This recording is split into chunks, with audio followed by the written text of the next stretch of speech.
Hello there, Commonwealth from here with another exploration of The Legend of Zelda Tears of the Kingdom's gameplay. And I don't want to waste any time. After you leave a like, subscribe and press the notification bell as we're once again aiming for 3000 likes, 1000 for each tier in the game, and let's go inside Tears of the Kingdom's gameplay.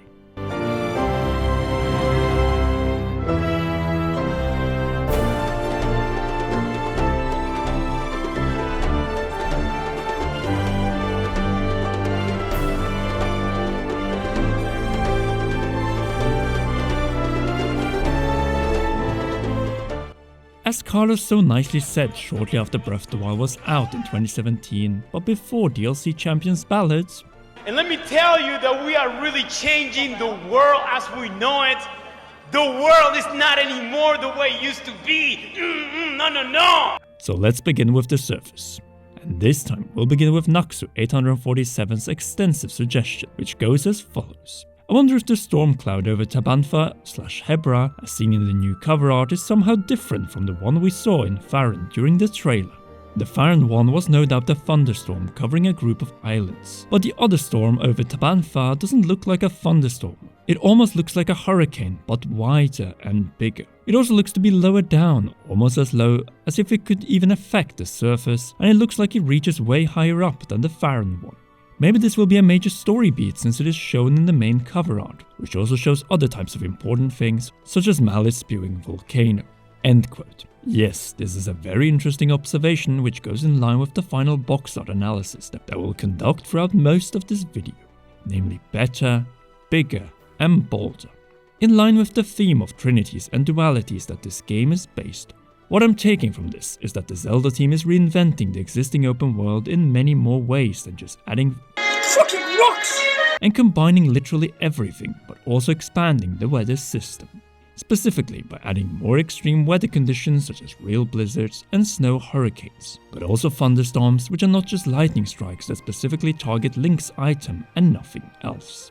In other words, this is all an evolution, and creating these conditions and combining it with already existing weather mechanics, sort of, is a brilliant way of turning something that impacted the gameplay of Hyrule in Breath of the Wild, including certain shrine quests, to now being a combination of gameplay and story at the same time. You don't end up on the box art in a new Zelda game unless what is seen in the thumbnail is tied to the story of the game, and that in itself is a clear indication of the following. Where Breath of the Wild was clearly focused on gameplay and fragmenting the story for the true ending, Tears of the Kingdom as a game of combinations wants to combine story and gameplay to more aspects of the game, thus delivering hazards that are themed to each of the 7 regions encircling central Hyrule.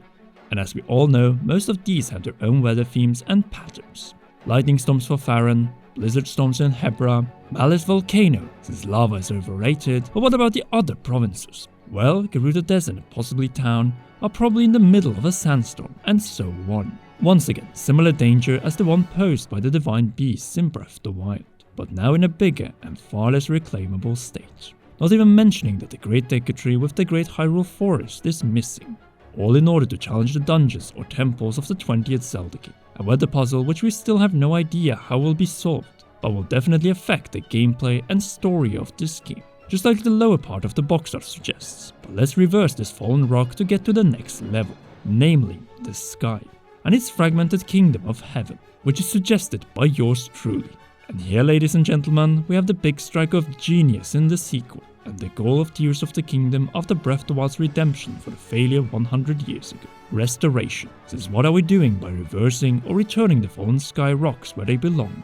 Restoring the disturbed kingdom of heaven, from which big chunks of rocks have fallen down across the existing, though now altered surface, forcing re-exploration of the existing surface to locate these fallen tears from the sky to piece the greatest Zelda puzzle together. A hunt for probably hundreds of rocks that will bring us further and higher than in any Zelda game before or present. In fact, I know where this whole concept comes from, the surface blocks of Skyward Sword, which unlock the prize up on one of the floating islands of the sky. One of the most frustrating parts of the Skyward Sword turned into something meaningful in Tears of the Kingdom.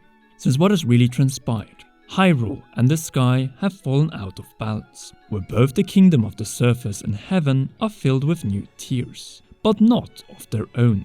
Wait, both? That is potentially right, since the tree branches or roots that we see in this brief fragment might point to what happened to the Great Deku Tree, and possibly a number of other surface locations after Ganondorf returned to the surface layer after way too long. Kept you waiting, huh? New sky islands which naturally organically belong to the surface and are alien to the sky or heavens.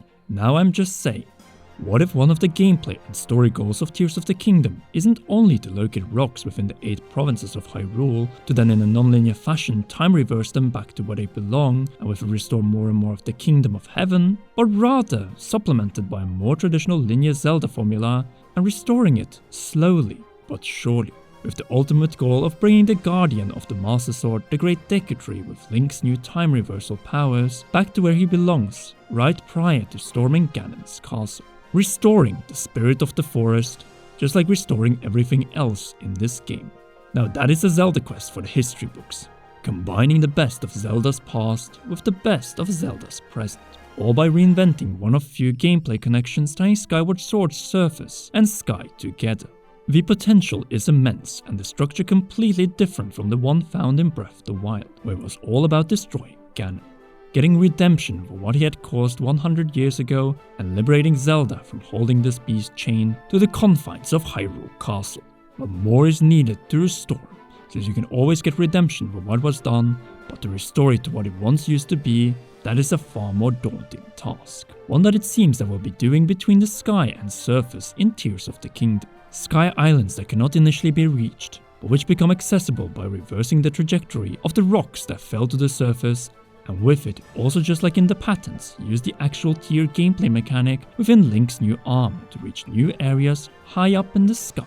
There's just so much going on here, as we can also see from the box art where Link is looking down towards the surface on the edge of a sky island, which has lost a part of it down, you guessed it, the surface. It is all right here, including in the logo, a metaphorical title which can be applied to so many things in this sequel.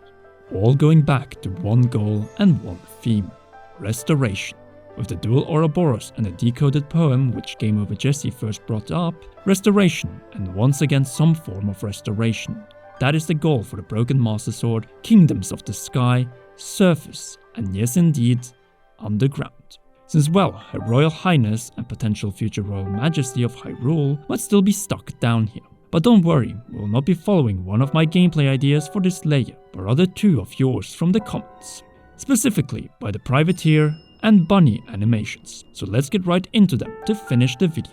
Quote, what if the underground works like how they wanted the scrapped map of Hyrule to work in the Wind Waker? There, they wanted to make it so that you could travel between the Great Sea and Hyrule through fishermen who would pull you up from Hyrule to the Great Sea.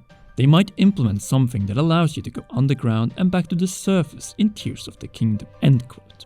Well, Privateer, I believe that this is hinting the nail on its head, since this is pretty much exactly what the patents for this game have been depicting. Movements between the underground, surface and sky by literally tearing through the rocks. Now why do we keep talking so much about the underground in every episode? Well, here are a couple of reasons. Number 1, we lose Princess Zelda here.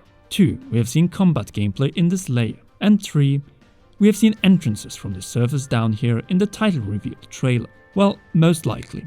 But mainly, I believe the underground will play some gameplay role to complete the theme of underground, power, surface, wisdom, and sky, courage. So there you go, and let's also remember that if a number of sections of the surface have gone up into the sky, then former underground sections are now the new surface, and might just like in Faron reveal new halls leading even deeper underground. Breath of the Wild already did not lack some locations leading underground, as Bunny Animation so nicely pointed out, including the bottomless pit in the Yiga clan hideout that Master Koga fell into, and this one could be part of the underground areas, and even reveal whether Master Koga survived that fall or not, just like a certain princess who also fell underground. Interesting indeed, expanding on the threads established in Breath of the Wild. But what I want to end this video with is the following thread, namely how Ganondorf impacted all 3 layers with his massive shakeup when he broke free from his underground imprisonment. Former underground sections are now part of the surface, including entrances deeper underground. The same goes for the rocks which have fallen from the sky, and potentially sections of the surface which have gone up into the sky.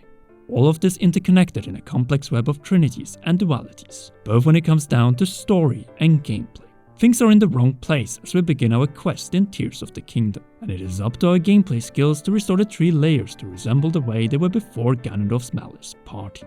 Hence we want to hear your thoughts on this massive quest of gameplay restoration of this world in the comment section down below, and your gameplay suggestions for the surface, sky and underground.